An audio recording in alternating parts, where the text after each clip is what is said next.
জিনতত্ত্বে ব্যবহৃত যে প্রয়োজনীয় শব্দগুলো রয়েছে সেই প্রয়োজনীয় শব্দগুলোর মধ্যে আমরা এখানে 15টা প্রয়োজনীয় শব্দ দেখতে পাচ্ছি।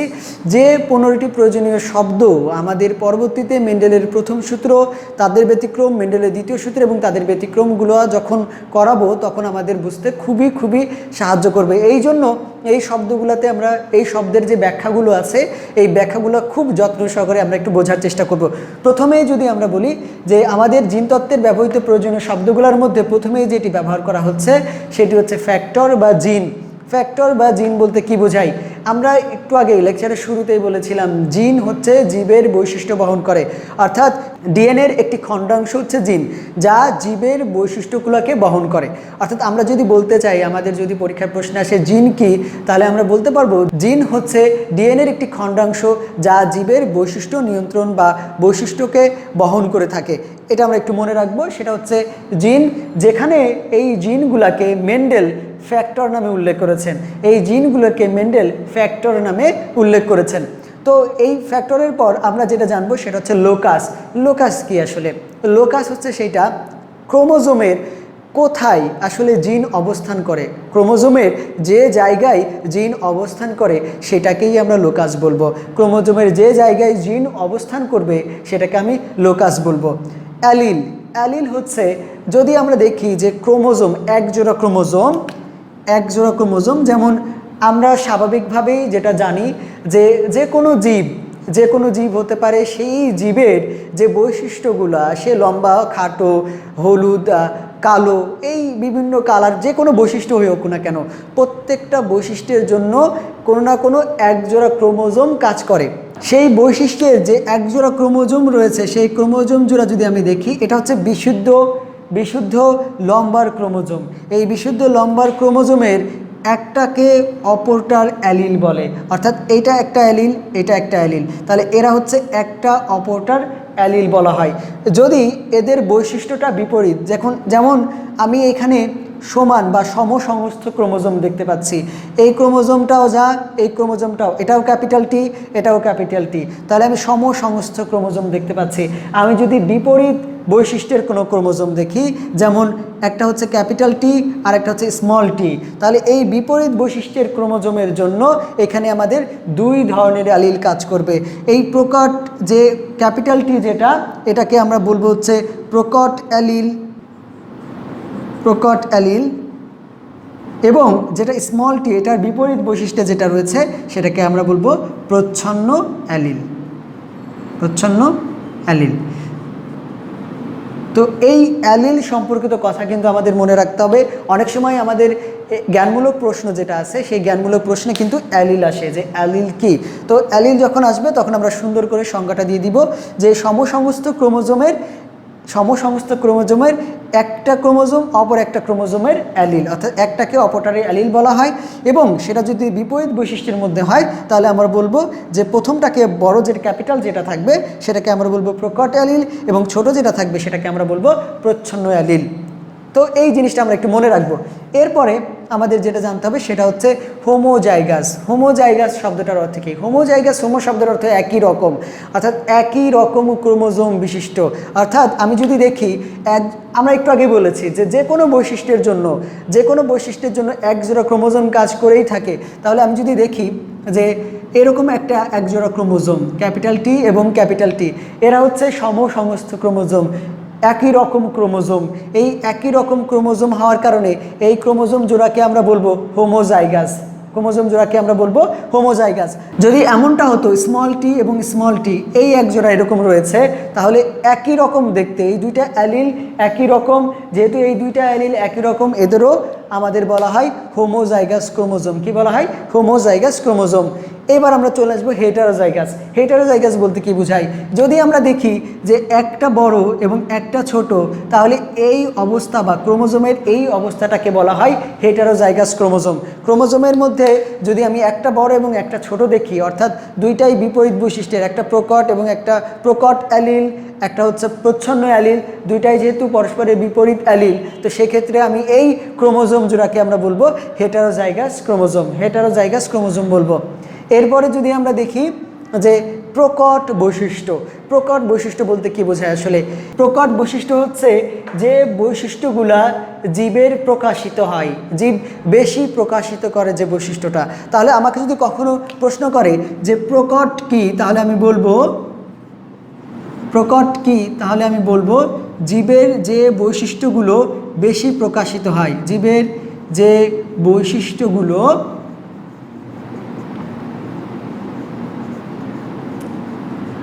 বেশি প্রকাশিত হয়, বেশি প্রকাশিত হয়, জীবের যে বৈশিষ্ট্যগুলো বেশি প্রকাশিত হয়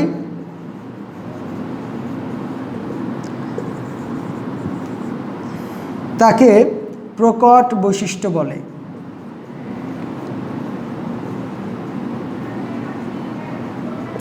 জীবের যে বৈশিষ্ট্যগুলা বেশি প্রকাশিত হয় তাকে প্রকট বৈশিষ্ট্য বলে। প্রকট বৈশিষ্ট্যে আমরা কিন্তু বারবার একটা কথা লিখছি যে বেশি যে বৈশিষ্ট্যগুলো বেশি প্রকাশিত হয় সেই বৈশিষ্ট্যগুলোকে হচ্ছে প্রকট বৈশিষ্ট্য বলে। অর্থাৎ প্রকট বৈশিষ্ট্যে বেশি কথাটা উল্লেখ করা হচ্ছে কেন, আসলে ব্যাপারটা কেমন আমি যদি একটু বলতে চাই যে আমরা স্বাভাবিকভাবেই জানি যে আমাদের পিতা এবং মাতা মিলিত হওয়ার পর আমি এবং আপনারা সবাই বা আমরা সবাই হয়েছি। তো সেক্ষেত্রে দেখা যাচ্ছে যে আমার মধ্যে আমার মায়ের ক্রোমোজোমও আছে, আমার বাবার ক্রোমোজোমও আছে। অর্থাৎ আমার মধ্যে আমার বাবার বৈশিষ্ট্যও আছে, আমার মায়ের বৈশিষ্ট্যও আছে। কিন্তু কেন কোনো একজন ব্যক্তি সে বলতেছে যে তোমাকে তোমার মায়ের মতো দেখা যাচ্ছে, বা তোমাকে তোমার বাবার মতো দেখা যাচ্ছে, বা তোমার চোখটা তোমার মায়ের মতো হয়েছে, তোমার চোখটা তোমার বাবার মতো হয়েছে, এরকম ব্যাপারগুলো কেন বলছে আমাকে? কারণ ওই বৈশিষ্ট্যগুলা বেশি প্রকাশিত হচ্ছে। যদিও বা আমার মধ্যে আমার মায়ের বৈশিষ্ট্য এবং বাবার বৈশিষ্ট্য দুইটাই আছে, সবগুলো ক্রোমোজোমই আমার মধ্যে আছে, কিন্তু বেশি প্রকাশিত হচ্ছে কোনটা? যেটা বেশি প্রকাশিত হচ্ছে সেইটাই হচ্ছে প্রকট বৈশিষ্ট্য। অর্থাৎ আমার মা বাবা দুইজনের ক্রোমোজোম থাকা সত্ত্বেও যদি বাবার ক্যারেক্টারিস্টিকগুলো, বাবার চোখ নাক মুখগুলো আমি পেয়েছি, বাবার ক্যারেক্টারিস্টিকগুলো বেশি প্রকাশিত হচ্ছে, তাহলে বাবার বৈশিষ্ট্যটা হচ্ছে প্রকট। আর যদি এমনটা হয় যে মায়ের বৈশিষ্ট্যগুলো বেশি প্রকাশিত হচ্ছে, তাহলে মায়ের বৈশিষ্ট্যগুলো হচ্ছে প্রকট বৈশিষ্ট্য। অর্থাৎ যে বৈশিষ্ট্যটা সবচেয়ে বেশি প্রকাশিত হবে সেই বৈশিষ্ট্যটা হচ্ছে প্রকট বৈশিষ্ট্য। আমরা একটু মনে রাখবো এটা। এরপরে আমরা যদি বলি প্রচ্ছন্নের কথা, ওই যে বললাম যে বৈশিষ্ট্যগুলো কম প্রকাশিত হয়, আমরা এই যে প্রকট বৈশিষ্ট্যের পর প্রচ্ছন্ন দেখতে পাচ্ছি। প্রচ্ছন্ন বৈশিষ্ট্য হচ্ছে সেই বৈশিষ্ট্যটা যে বৈশিষ্ট্যটা কম প্রকাশিত হচ্ছে। অর্থাৎ আমার মধ্যে আমার বাবার বৈশিষ্ট্য আমার মায়ের বৈশিষ্ট্য দুইটাই আছে, তবে বেশি প্রকাশিত হচ্ছে যেটা হচ্ছে প্রকট বৈশিষ্ট্য। কিন্তু যেটা কম প্রকাশিত হচ্ছে বা লুকায়িত আছে, বাট লুকায়িত আছে, সেই বৈশিষ্ট্যগুলোকে আমরা বলছি হচ্ছে প্রচ্ছন্ন বৈশিষ্ট্য। কি বলছি? প্রচ্ছন্ন বৈশিষ্ট্য। তার মানে প্রকট এবং প্রচ্ছন্ন এই দুইটা বৈশিষ্ট্য সম্পর্কিত কথা কিন্তু আমরা অবশ্যই মনে রাখবো। এরপর যদি আমরা কথা বলতে পারি ফিনোটাইপ। ফিনোটাইপ হচ্ছে ফিনোটাইপ সম্পর্কিত ব্যাপারগুলো কিন্তু অলরেডি আমরা জানি। ফিনোটাইপ হচ্ছে জীবের বাহ্যিক বৈশিষ্ট্য। একটা জীব, যে জীবগুলোর মধ্যে ক্রস করানো হয়েছে সেই জীবের বাহ্যিক বৈশিষ্ট্য হচ্ছে ফিনোটাইপ। অর্থাৎ ফিনোটাইপকে যদি আমরা বলা হয় যে ফিনোটাইপ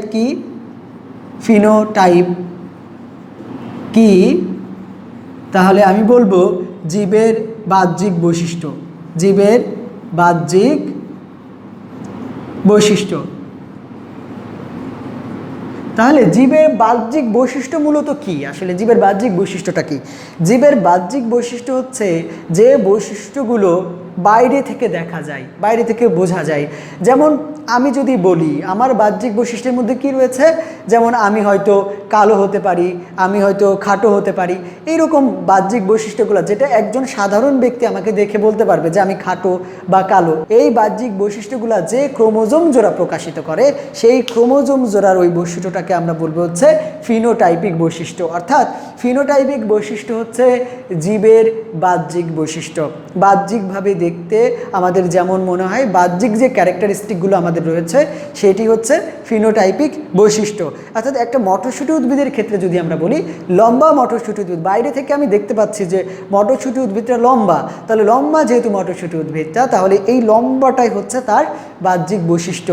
খাটো মটরশুঁটি উদ্ভিদ, তাহলে খাটোটা হচ্ছে তার বাহ্যিক বৈশিষ্ট্য। বাহ্যিকভাবে আমরা দেখে বলতে পারতেছি এটা লম্বা, এটা খাটো, বা এটা হলুদ, এটা সবুজ। এই ক্যারেক্টারিস্টিকগুলো যেটা বাহ্যিকভাবে দেখা যায় সেটিই হচ্ছে জীবের বাহ্যিক বৈশিষ্ট্য এবং সেটি হচ্ছে ফিনোটাইপ, আমরা মনে রাখবো। এইবার হচ্ছে জিনোটাইপ। জিনোটাইপের কথা যদি আমরা বলি, জিনোটাইপটা হচ্ছে আমরা নামটা শুনে কিন্তু আমরা নামটা শুনেই কিন্তু বলতে পারবো। জিনোটাইপ হচ্ছে জীবের জিনগত বৈশিষ্ট্য, অর্থাৎ একটা জীব, সেই জীবের ক্রোমোজোমগতভাবে যে বৈশিষ্ট্য, ক্রোমোজোম জোড়াগত যে বৈশিষ্ট্য, জিনগত যে বৈশিষ্ট্য, সেটা হচ্ছে জিনোটাইপ। ব্যাপারটা কেমন? ব্যাপারটা হচ্ছে এরকম যে একটু আগেই আমি বললাম যে আমি লম্বা দেখতে, আমি খাটো দেখতে, বা আমি যদি লম্বা দেখতে হই তাহলে আমার এই লম্বা বৈশিষ্ট্যের জন্য যে ক্রোমোজোম জোড়া রয়েছে সেটি হচ্ছে ক্যাপিটাল টি এবং ক্যাপিটাল টি। তাহলে এই এক জোড়া যেটা লম্বা বৈশিষ্ট্যটাকে বহন করছে, বাহ্যিকভাবে এটা ফিনোটাইপ, কিন্তু ক্রোমোজোমগতভাবে যখনই আমি ক্রোমোজোমগতভাবে দেখছি তখন এটি হচ্ছে জিনোটাইপ। অর্থাৎ জিনোটাইপ হচ্ছে একজোড়া ক্রোমোজোমগত যে বৈশিষ্ট্য সেটা হচ্ছে জিনোটাইপিক বৈশিষ্ট্য, কারণ ক্রোমোজোমেই কিন্তু জিন অবস্থান করে আর জিন কিন্তু জীবের বৈশিষ্ট্যগুলোকে বহন করে। অর্থাৎ আমি যদি ব্যাপারটাকে আরেকটা উদাহরণ দিয়ে বলতে পারি, যেমন আমি খাটো যদি বলি তাহলে খাটোর জন্য আমার বাহ্যিক বৈশিষ্ট্য এটা ফিনোটাইপ, কিন্তু খাটোর জন্য যে ক্রোমোজোম জোড়া, সেই ক্রোমোজোম জোড়া হচ্ছে আমার জিনোটাইপ বা জিনোটাইপিক ক্যারেক্টারিস্টিক বহন করে। তাহলে খাটোর জন্য যে ক্রোমোজোম রয়েছে সেটা হচ্ছে আমার জিনোটাইপিক বা জিনগত বৈশিষ্ট্যকে বহন করছে। আমরা একটু কষ্ট করে এই ব্যাপারগুলো মনে রাখবো, কিন্তু যে কোনোভাবে সেটা হলুদ হতে পারে, লাল হতে পারে। অর্থাৎ হলুদের জন্য যদি আমি চিন্তা করি তাহলে হলুদ একটা বাহ্যিক বৈশিষ্ট্য, কিন্তু এই হলুদ হওয়ার জন্য যে ক্রোমোজোম জোড়া সেটা হচ্ছে ওয়াই। তাহলে এই ওয়াই হচ্ছে আমাদের জিনগত বৈশিষ্ট্য, এই ওয়াই হচ্ছে আমাদের জিনগত বৈশিষ্ট্য। এইভাবে যে কোনো ক্যারেক্টারিস্টিক যেটা বাহ্যিকভাবে দেখা যায় সেটা ফিনোটাইপ, এবং যেটা ক্রোমোজোম, ওই বৈশিষ্ট্যটাকে যখন ক্রোমোজোম আকারে চিন্তা করব তখন সেটা জিনোটাইপ বা জিনগত বৈশিষ্ট্য। আমরা একটু কষ্ট করে মনে রাখবো এটা। এবার হচ্ছে প্যারেন্টাল জেনারেশন বলতে কি বোঝায় আসলে? যখন প্রথম বংশধর সৃষ্টি করার জন্য পিতা এবং মাতাকে নির্বাচন করে তাদের মধ্যে সংকরণ করা হয় বা তাদের মধ্যে ক্রস করানো হয়, সেটাই হচ্ছে আমাদের প্যারেন্টাল জেনারেশন P1 আমরা বলে থাকি। এবং দ্বিতীয়বার যখন আবার ক্রস করানো হয়, প্রথম বংশধরের মধ্যেই যখন আবার দ্বিতীয়বার ক্রস করানো হয় তখন সেটাকে আমরা বলে থাকি হচ্ছে P2 বা প্যারেন্টাল জেনারেশন 2। তাহলে প্রথমবার পিতামাতার মধ্যে প্রথম ক্রস হলে সেই জেনারেশনটাকে আমরা বলবো প্যারেন্টাল জেনারেশন। এবং প্রথম ক্রসের পর যে বংশধরগুলো সৃষ্টি হবে তাদের মধ্যে আবার যদি ক্রস করাই আমরা, তাহলে দ্বিতীয় যে পিতামাতার আমরা দেখতে পারবো সেটা হচ্ছে প্যারেন্টাল জেনারেশন 2। এইটা একটু কষ্ট করে আমরা মনে রাখবো। এরপরে আমরা মনে রাখবো মোনোহাইব্রিড ক্রস বলতে কি বোঝায়? মোনো শব্দের অর্থ হচ্ছে এক, মোনোহাইব্রিড ক্রস মানে হচ্ছে এক সংকর, এক জোড়া বিপরীত বৈশিষ্ট্যের মধ্যে যে ক্রস সেটা হচ্ছে মোনোহাইব্রিড ক্রস। আমরা অবশ্যই মনে রাখবো যে একটা মটরশুঁটি উদ্ভিদের খাটো এবং লম্বা এই এক জোড়া বিপরীত বৈশিষ্ট্যের মধ্যে যে ক্রসটা করানো হচ্ছে সেটা হচ্ছে মোনোহাইব্রিড ক্রস। বা বাদামি বর্ণের ইঁদুরের সাথে কালো বর্ণের ইঁদুরের মধ্যে যে ক্রস, এই এক জোড়া বিপরীত বৈশিষ্ট্যের মধ্যে যে ক্রস সেটা হচ্ছে মোনোহাইব্রিড ক্রস। এটা আমরা একটু মনে রাখবো। এবার হচ্ছে ডাইহাইব্রিড ক্রস, দুই জোড়া বিপরীত বৈশিষ্ট্যের মধ্যে যে ক্রস সেটা হচ্ছে ডাইহাইব্রিড ক্রস। মোনোহাইব্রিড ক্রসটা যদি আমি একটু ছোট করে বলে দিই, যেমন লম্বা হওয়ার জন্য যে ক্যাপিটাল টি ক্রোমোজোম জোড়া আছে এইটা, আর স্মল টি যে ক্রোমোজোম জোড়া আছে, অর্থাৎ এই জোড়া ক্রোমোজোমের বৈশিষ্ট্যের সাথে এই জোড়া ক্রোমোজোমের মধ্যে যে ক্রস, অর্থাৎ এক জোড়া বিপরীত বৈশিষ্ট্যের মধ্যে যে ক্রস সেটা হচ্ছে মোনোহাইব্রিড ক্রস। এক জোড়া বিপরীত বৈশিষ্ট্যের মধ্যে ক্রস। আমরা সহজ করে বলতে পারি এক জোড়া ক্রোমোজোম দ্বয়ের মধ্যে যে ক্রস সেটা হচ্ছে মোনোহাইব্রিড ক্রস। আর ডাইহাইব্রিড ক্রসটা হচ্ছে যে দুই জোড়া ক্রোমোজোম, যেমন আমি যদি বলি ওয়াই বি এই এক জোড়া ক্রোমোজোম, তাহলে এই যে দুই জোড়া, এখানে দুই জোড়া ক্রোমোজোম রয়েছে। আমি সেমভাবে যদি চিন্তা করি এখানে যে ওয়াই বি ক্যাপিটাল বি, এই যে এইখানে এক জোড়া ক্রোমোজোম, এখানে এক জোড়া, দুই জোড়া, এখানে এক জোড়া ক্রোমোজোম, এখানে এক জোড়া ক্রোমোজোম, দুই জোড়া, এই যে মোট 4 জোড়া। এই 2 জোড়া বিপরীত বৈশিষ্ট্যের মধ্যে যে ক্রসটা সেটা হচ্ছে die hybrid cross, die hybrid. এই 2 জোড়া বিপরীত বৈশিষ্ট্যের মধ্যে যে ক্রস সেটা হচ্ছে die hybrid cross, die hybrid cross. অর্থাৎ আমরা মনে রাখবো যে 2 জোড়া বিপরীত বৈশিষ্ট্যের মধ্যে যে ক্রস সেটা হচ্ছে ডাই হাইব্রিড ক্রস, এবং 1 জোড়া বিপরীত বৈশিষ্ট্যের মধ্যে যে ক্রস সেটা হচ্ছে মোনোহাইব্রিড ক্রস। তাহলে আমরা মনে রাখবো যে 2 জোড়া বিপরীত বৈশিষ্ট্যের মধ্যে যে ক্রস সেটা হচ্ছে ডাই হাইব্রিড ক্রস, 1 জোড়া বিপরীত বৈশিষ্ট্যের মধ্যে যে ক্রস সেটা হচ্ছে মোনোহাইব্রিড ক্রস। এটা আমরা একটু কষ্ট করে মনে রাখবো।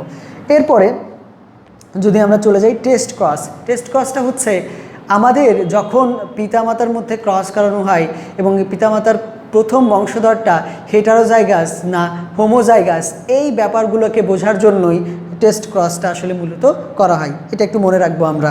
এরপরে আমরা চলে যাব ব্যাক ক্রস। ব্যাক ক্রসে প্রথম বংশধর বা F1 বা প্রথম বংশধরের যে কোনো একটা হেটারোজাইগাস জীবের মধ্যে ক্রস ঘটানো হয়, যে কোনো একটা হেটারোজাইগাস জীবের মধ্যে ক্রস করানো হয়, সেটা হচ্ছে ব্যাক ক্রস। আমরা এটা একটু মনে রাখবো, সংজ্ঞা সহ একটু মনে রাখতে পারি। এগুলো আমাদের 1 মার্কের জ্ঞানমূলকের জন্য কিন্তু অবশ্যই আসতে পারে, অবশ্যই আমরা একটু মনে রাখবো। জিনোম, জিনোমটা কি? জিনোমটা হতে পারে হচ্ছে, জিনোম হচ্ছে জিনের সমষ্টি। অনেকগুলা জিন একত্রিত করলে যেটা হয় সেটাকে আমরা বলি জিনোম। অনেকগুলা জিন একত্রিত করলে যেটা হয় সেটা হচ্ছে জিনোম। এই জিনোমের ব্যাপারটাও কিন্তু আমাদের একটু অবশ্যই মনে রাখতে হবে। আমরা জিনোম ব্যাপারটা মনে রাখবো। তো এইভাবে আমাদের 15টা যে জিনতত্ত্বের ব্যবহৃত সবচেয়ে গুরুত্বপূর্ণ প্রয়োজনীয় শব্দ রয়েছে, এই শব্দগুলো কিন্তু আমরা কখনোই ভুলবো না। এর ব্যাখ্যা সহ ব্যাপারগুলো আমাদের বইতে সুন্দর করে লেখা আছে, আমরা একটু পড়লেই পারবো। তবে আমাদের এই ব্যাপারগুলো আমরা যেগুলো বলেছি, যেভাবে বলেছি, এই কথাগুলো একটু মনে রাখবো যাতে আমাদের বুঝতে সুবিধা হয়। তো এই আমাদের জিনতত্ত্ব, মেন্ডেলিয়ান ইনহেরিটেন্স, জিনতত্ত্বের ব্যবহৃত প্রয়োজনীয় শব্দ, এই টপিকগুলো নিয়ে কিন্তু আমাদের আলোচনার ধারাবাহিকতা শেষ হলো। আমাদের দেখা হবে পরবর্তী ক্লাসে। সবাইকে ধন্যবাদ। আসসালামু আলাইকুম।